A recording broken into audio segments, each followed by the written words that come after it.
Hi friends, మేమైతే మామిడికాయ పులిహోర వేసుకుంటాం. మామిడికాయ పులిహోర కోసం అయితే అన్నం చల్లారబెట్టుకోండి. ఇలా మామిడికాయ తురుము అయితే ఇలా తురుముకొని పక్కన పెట్టేసుకొని రైస్లో అయితే కలుపుకుందాం. ఇప్పుడు మొత్తం రైస్కి అయితే మామిడికాయ తురుమును అయితే పట్టించుకుందాము.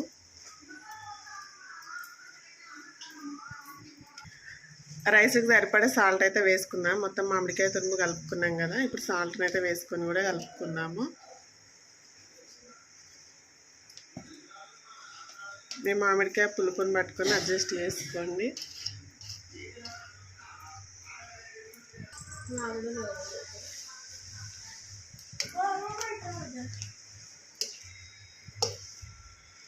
చూసారు కదా, రైస్కి అయితే మొత్తం మామిడికాయ తురుము ఇంకా సాల్ట్ అయితే మంచిగా కలిపేసుకున్నాము.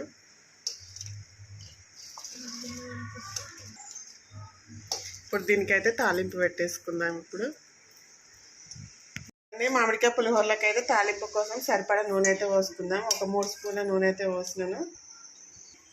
చూసారు కదా, నూనె కొద్దిగా పులిహోరలో ఎక్కువ ఉంటేనే బాగుంటుంది.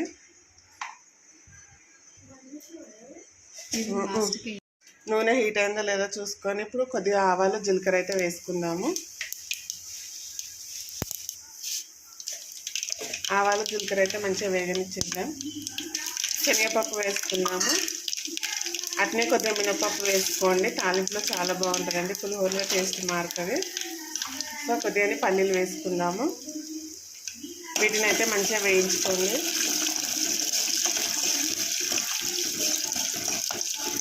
మంచి కలర్ అయితే రానివ్వండి. శనగపప్పు, మినపప్పు ఇంకా పల్లీలు అయితే చూసారు కదా, పల్లీలు అయితే చిటపటమని వేగుతున్నాయి. ఇప్పుడు ఇందులో ఎండుమిర్చి వేసుకుందాము. కొన్ని పచ్చిమిర్చి చీలికలు ఇంకా ఎండుమిర్చిని అయితే వేసుకోండి.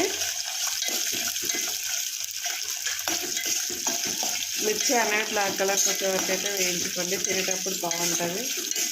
చూసారు కదా, పల్లీలు ఇట్లా మొత్తం వేగిపోయినాయి, పచ్చిమిర్చి ఎండుమిర్చి. ఇప్పుడు కరివేపాకు వేసుకుందాము. ఫ్రెష్ కరివేపాకు వేసుకోండి, చాలా బాగుంటుంది. చూడండి, పోపు అయితే మంచిగా వేగిపోయింది కదా. ఇప్పుడు పసుపు వేసుకుందాము. పోపు ఎంత మంచిగా వేగితే అంత టేస్ట్ ఉంటుందండి పులిహోరనైతే. తగినంత పసుపు వేసుకుందాము.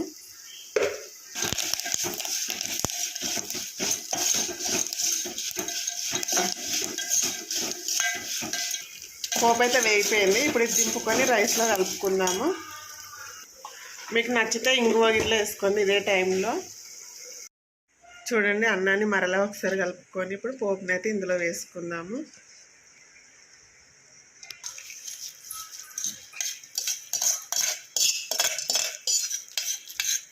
మామిడికాయ పులిహోర అంటే ఎంతమందికి ఇష్టమో కామెంట్ బాక్స్లో కామెంట్ చేయండి.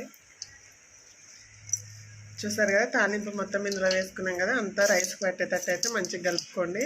స్పూన్ తోటైనా కలుపుకోండి, లేదంటే హ్యాండ్ తోటైనా కలుపుకోండి.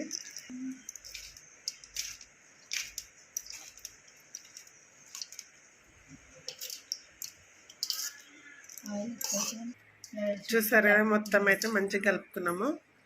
ఇంతే అండి, మామిడికాయ పులిహోర చాలా సింపుల్, ఇంకా టేస్టీగా వేసుకోవచ్చు. చాలా బాగుంటుంది కదా. కొద్దిగా పప్పులు ఎక్కువ వేసుకోండి, చాలా టేస్టీగా ఉంటుంది. ఇంతే అండి, పులిహోర రెడీ. ఎమ్మి పులిహోర. ఓకే అండి, వీడియో నచ్చితే like, share, subscribe. Thank you for watching.